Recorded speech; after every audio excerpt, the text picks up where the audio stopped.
Freshman lawmakers talk about topics like healthcare, energy, and service abroad. I'm Joe Griffin, and this is your Daily Update.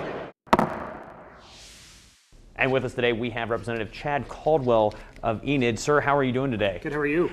Let me ask you, you're from Enid. You're a freshman here at the legislature. Right. What pushed you to run? My guess is my story is not that much different than a lot of folks. I've got 3 little kids that are growing. I want to make sure that we've got a state that's got a positive future for them. And I guess I looked at this. Representative Jackson had decided not to run, and I felt like this was my opportunity to come be part of the solution and moving our state forward. Now, you have a pretty extensive background in healthcare, hospice, end-of-life care. How does that impact your priorities legislative-wise? Sure. Obviously, a lot of challenges in healthcare. The healthcare market and environment has changed a lot over the last 4, 5, 6 years. So I have an understanding of how government plays in healthcare and the important role that it plays, but also the challenges and the hurdles and the unnecessary roadblocks it puts in forth too. So trying to look at that, trying to balance it out to see how we can make sure that we are delivering the highest quality of care for our citizens here in Oklahoma, but also doing so in a responsible manner. Now, again, you're from Enid, and I think a lot of people in our metro areas don't realize that, Enid, while it's not a huge city, right, it's not a small town either, and there's a lot of growth going on there. Sure. Tell me, what are some of the main issues and priorities for your district and for the city of Enid? Sure. Probably our biggest challenge, like a lot of western Oklahoma, is water. That's obviously a huge deal, as you mentioned. Right now, Enid and northwest Oklahoma is experiencing a huge boom, not only with the oil and natural gas business that's going on, but just some of the other development. And so we're experiencing water needs. Housing needs is another issue. Obviously, another issue that affects the whole state is education, making sure that we provide a quality education for all of our folks, making sure that Oklahoma, and especially Enid in my case, is an attractive place for people to move, to raise their family. I moved from out of state, chose Enid as the place that I wanted to raise my family.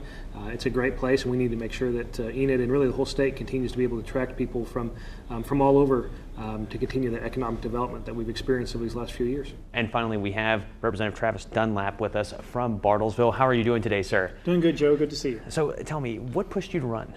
Well, I've always considered it important in my life to serve. I considered it a stewardship of who I am and the privilege that I've had.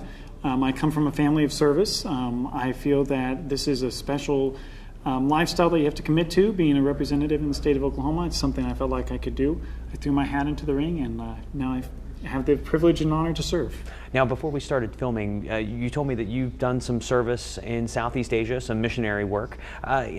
How did that kind of prepare you for working here at the legislature? Of course. I think probably any experience you have like that, where you're dealing with a steep learning curve, language immersion, culture immersion, trying to serve people who are completely different from the lifestyle that we live in Oklahoma and the type of people we're around.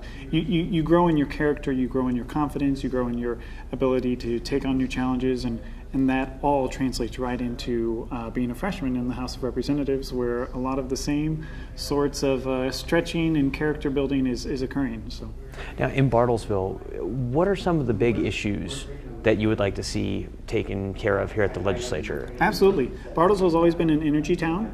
We are we're ConocoPhillips and Phillips 66 are the 2 major employers in my district.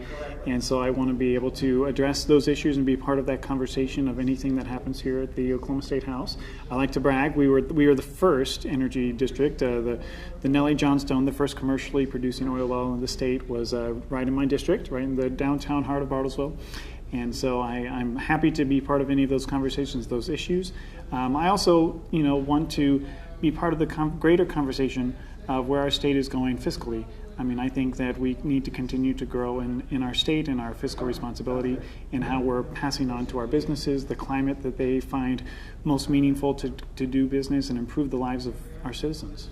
Now, a little different from other legislators, you have a pretty extensive background in the arts and in music. So, if you could tell the people at home, what's your favorite instrument? Yes, sir. Well, my favorite instrument is actually classical marimba, if you can believe it. I have a degree from OU, 2 degrees in percussion, and I also play piano, and I help out with music in the community. I think that's where music is most meaningful, is in the community context, and I do that, and that's actually part of the business I run when I'm not a legislator, and so I enjoy that, and I think the world needs more musicians, more artists. It really develops you as a person, and whole person being able to deal with lots of different issues at the same time.